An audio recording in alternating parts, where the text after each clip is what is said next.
तुम्हारा दिमाग तो ठिकाने हैं? तुम्हें पता भी है कि तुम क्या कह रही हो? तुम्हारे इस एक फैसले से हमारे परिवार में कितना बड़ा भूचाल आ जाएगा, शायद इसका तो अंदाज़ा भी नहीं लगा सकती।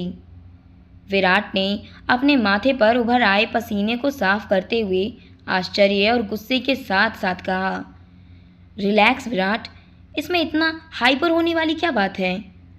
मैंने तो अपने मम्मी पापा से साफ साफ कह दिया है कि फ़िलहाल कुछ दिनों के लिए एक शादी को पोस्टपोन कर दीजिए।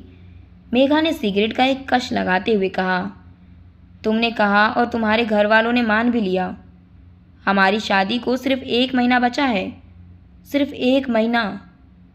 सारी तैयारियां हो चुकी हैं, होटल बुक हो चुके हैं, शादी के कार्ड छपने की तैयारी हो रही है।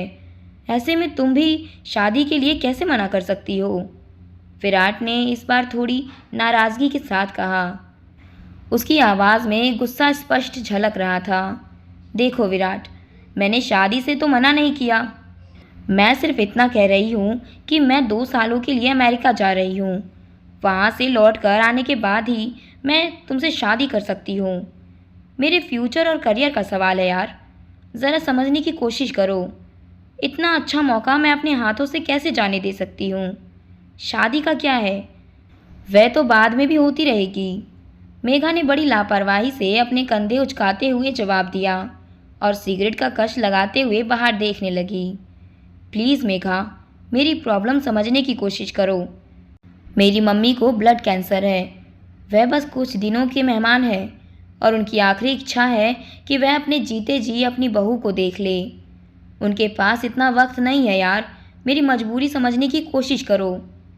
इस बार विराट ने मेघा के आगे गिड़गिड़ाते हुए कहा, विराट प्लीज़, मुझे इस तरह इमोशनली ब्लैकमेल करने की कोशिश मत करो।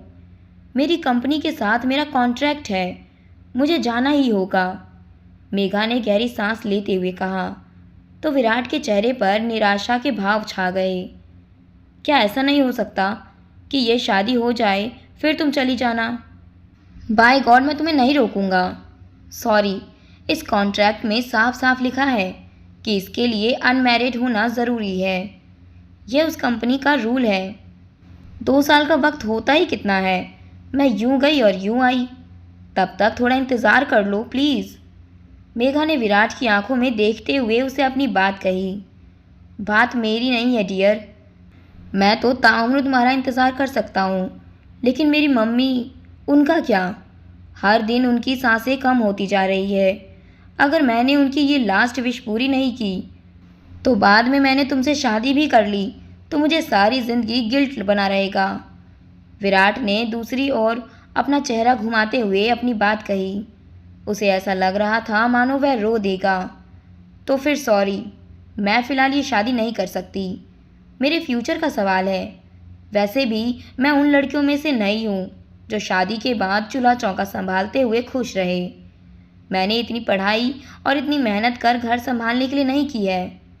तुम चाहो तो इस रिश्ते को तोड़ सकते हो और तुम अपनी मम्मी की खुशी के लिए कहीं और शादी कर लो। मेघा ने एक सांस में अपनी बात ख़त्म की और सिगरेट के टुकड़े को अपने सैंडल के नीचे मसलते हुए बड़ी तेजी के साथ उठकर चली गई। विराट उसे चाहकर भी नहीं रोक पाया। मेघा के इस तरह इनकार करने पर उसका दिल टूट गया था। उसकी समझ में नहीं आ रहा था कि अब वह क्या करे।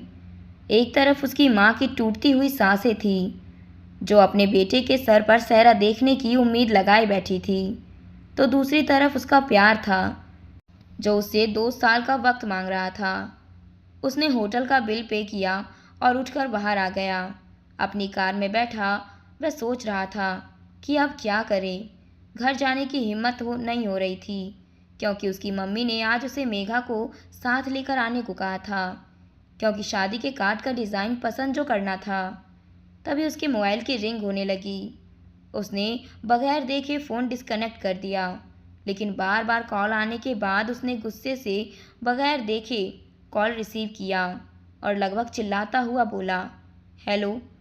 अरे अरे अरे, इतना गुस्से में क्यों बोल रहे हो यार, क्या हो गया?